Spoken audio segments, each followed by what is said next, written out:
Bom, esse é meu último vídeo sobre máscaras. E para isso eu vou mencionar o experimento que eu acho mais maldoso que eu já vi em toda a minha vida e que envolve o navio Princess Cruise. Quando eu comecei a falar sobre o assunto em abril desse ano, acho que foi no comecinho de abril, eu achei que ia ser óbvio que as pessoas se conscientizariam da importância do uso das máscaras, o que acabou sendo um ledo engano. Apesar de grande parte dos países da Europa estarem vivendo aí uma segunda onda de Covid-19 e implementando o uso obrigatório das máscaras, os brasileiros continuam teimosos como sempre. E eu entendo que os que não conseguiram ser convencidos ou que acreditam em teorias da conspiração não vão mudar a opinião se eu fizer mais 1, 2 ou 3 vídeos. Mas sendo um vídeo curto, eu peço para vocês assistirem e compartilharem, porque ele menciona um episódio que eu considero uma das maiores atrocidades, barbaridades desse nosso século e que na minha casa a gente chama de experimento do Princess Cruise. Lembro daquele navio que logo no início da pandemia ficou atracado, repleto de pessoas doentes que estavam contaminando dezenas e centenas de outros e que nenhum país queria aceitar e que acabou se tornando então o maior experimento médico em se tratando de Covid-19 e que provavelmente nós nunca vamos saber ao certo tudo que foi aprendido por lá. Bom, o Princess Cruise foi literalmente um grande tubo de ensaio. Até hoje eu não entendo porque cada país não tirou seus cidadãos de lá e foi aguardando o que foi um verdadeiro assassinato em massa. Mas não adianta a gente chorar o leite derramado, infelizmente.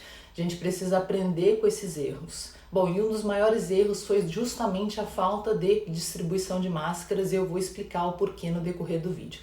Bom, primeiramente a gente tem que entender que cerca de 40% das pessoas que pegam Covid-19, elas são assintomáticas, ou seja, elas não têm nenhum sintoma.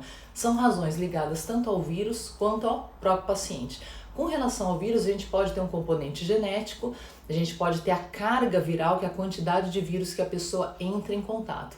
E no paciente a gente tem os fatores idade, estado de saúde geral e a própria genética também. Bom, eu não sou imunologista e também não pretendo ser uma e nem finjo ser uma. Minha cunhada, a Manuela de Magalhães Hoff, é a que é imunologista e eu peço para que vocês acompanhem o canal dela no Instagram, que chama Alergia em Dia, para mais detalhes sobre essa parte imunológica.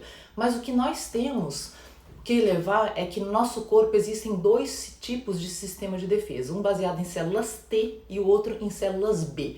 O de células B são os que eventualmente vão fazer os anticorpos que nós queremos. E o que precisa ser entendido é que quando o vírus entra em contato, ele entra em contato com as células T em primeiro lugar, e aí sim ele é apresentado para as células B, que eventualmente vão fazer os anticorpos. E o que a gente tem percebido nos últimos meses aqui é que algumas pessoas não fazem anticorpos, ou mesmo as que fazem, em algumas eles somem rapidamente em algumas semanas. O que é importante para vocês ficar disso é que sempre vai existir uma resposta de células T, e essa resposta geralmente é bastante duradoura. E quando eu digo bastante duradoura, significa que ela pode durar até por anos. Então não se preocupe muito se anticorpos não aparecerem nos exames. Como eu disse antes, eu não sou imunologista, talvez eu esteja simplificando demais essa explicação, mas o caminho é bem por aí. Então tem um trabalho científico muito interessante que os cientistas pegaram o sangue de quem teve Covid agora e viram uma prevalência de resposta de células T de 100%. E eles analisaram o sangue armazenado de pessoas que tiveram infecções respiratórias entre 2015 e 2019 e viram que 40% delas tinham anticorpos de células T para o Covid-19. Mas como isso é possível, gente? Não tinha Covid-19 ainda. Isso é imunidade cruzada, porque muitas proteínas dessas outras doenças respiratórias são bastante parecidas com a do Covid-19, então a gente entende por que 40% da população é assintomática. É claro que a gente não pode esquecer da tal carga viral que eu mencionei no início do vídeo.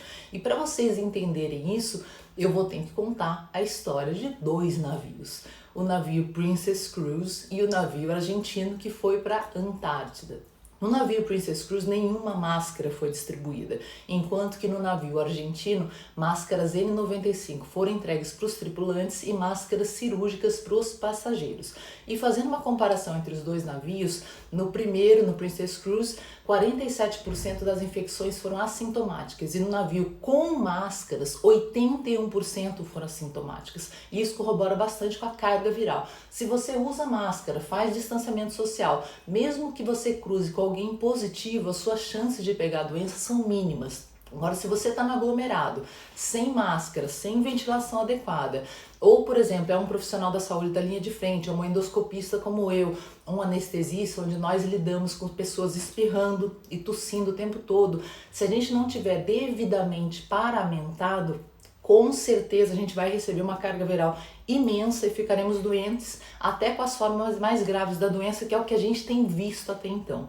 E isso pode ser comprovado em países, por exemplo, como Singapura, Vietnã, República Tcheca, onde apesar de existirem sim os casos, o número de mortes foi bem menor porque as máscaras já estavam sendo utilizadas e obrigatórias desde o início. Então a gente tem cargas virais menores, provavelmente nosso sistema imunológico desenvolve uma doença menos grave ou até mesmo assintomática.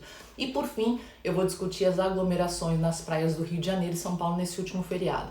Bom, eu gostaria de não me incomodar com isso e pensar que a irresponsabilidade de uns não vai atingir outros, mas vocês sabem bem que em uma doença bastante transmissível, as pessoas aglomeradas de ontem na praia são as que vêm trabalhar hoje e que podem e vão transmitir para outros que permaneceram fora dessa festa. E mais um item a se pensar também. A gente pode tolerar as praias lotadas, mas a gente não pode tolerar alunos na sala de aula com uma ocupação de 20%. Fica aí a minha reflexão e tenham todos uma ótima semana. Um abraço e até o próximo vídeo.